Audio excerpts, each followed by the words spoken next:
তো পৃথিবীর সবচেয়ে আত্মমর্যাদা সম্পূর্ণ প্রাণী হচ্ছে উট।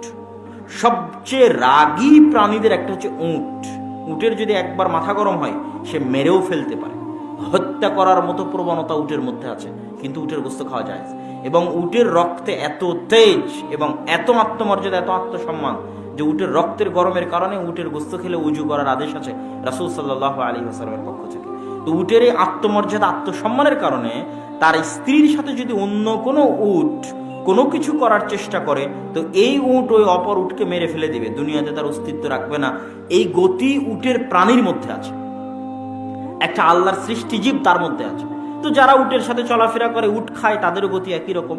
যারা উটের গোস্ত খায় তাদেরও গোস্ত একই রকম।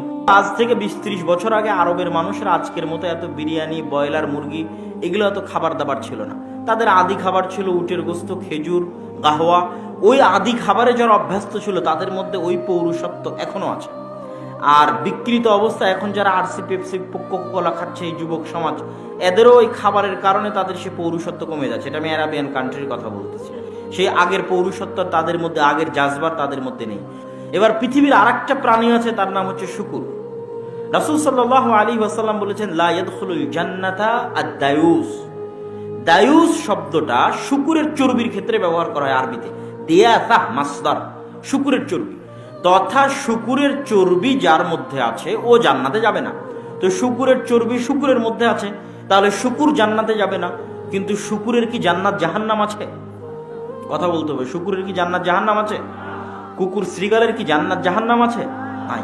তাহলে আল্লাহ রাসূল যে বললেন যে শুকুর জান্নাতে যাবে না, এর অর্থ হচ্ছে ওই মানুষ জান্নাতে যাবে না যেই মানুষের রক্ত মাংস শুকুরের রক্তে মাংসে পরিণত হয়ে গেছে। তাহলে কোন মানুষ? আমার এবং আপনাদের মধ্যে তারা কারা যাদের রক্ত মাংস শুকুরের রক্তে মাংসে পরিণত হয়ে গেছে? জানতে চাইলে আপনাকে দেখতে হবে শুকুর কেমন। বিশ্বাস না হলে আপনি আবার আপনাদের আশেপাশে সাঁওতাল এলাকায় যেখানে শুকুর লালিত পালিত হয় সেখানে যান, যাই দেখেন সবচেয়ে ঘৃণ্য, নিকৃষ্ট, অপরিষ্কার, অপরিচ্ছন্ন, ময়লা প্রাণী হচ্ছে শুকুর।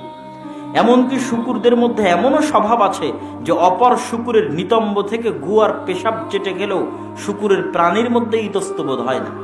এবং শুকুরের স্ত্রীর সাথে আর 5-10 জন অন্য শুকুর এসে যদি তাদের সেই চাহিদা মেটানোর চেষ্টা করে, তবুও এই পুরুষ শুকুরের মধ্যে কোনো প্রকার প্রতিক্রিয়া কাজ করে না। এতটা অপরিষ্কার, অপরিচ্ছন্ন, নোংরা, ময়লা, ঘৃণ্য, নিকৃষ্ট পশু আল্লাহ পৃথিবীতে সৃষ্টি করেননি। তাহলে হুবহু এই শুকুরের মতো কিছু মানুষ আছে যারা মোহরানা দিয়ে বিবাহ করেছে, কিন্তু তাদের স্ত্রী রাস্তাঘাটে কাজ করে, তাদের মেয়েরা বেপরদা অবস্থায় রাস্তাঘাটে বের হয়, তাদের স্ত্রীরা বেপরদা অবস্থায় রাস্তাঘাটে বের হয়, হাসি মুখে পরপুরুষের সাথে কথা বলে, অথচ তাদের রক্তে আগুন লাগে না, এরা কাপুরুষ।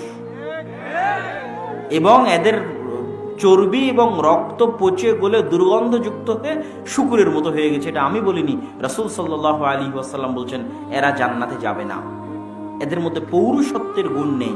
এই জন্য আমি বলেছি তাদের বিবাহ করা ঠিক হয়নি। এই জন্য আমি আপনাদের কাছে দাবি রেখে যেতে চাই যে আপনার মেয়ে গার্মেন্টসে চাকরি করবে, সেই টাকা দিয়ে আপনার সংসার চালাতে হবে। এটা হচ্ছে বস্তুবাদী সমাজ ব্যবস্থা আমাদের মাথায় ঢুকিয়ে দিয়েছে।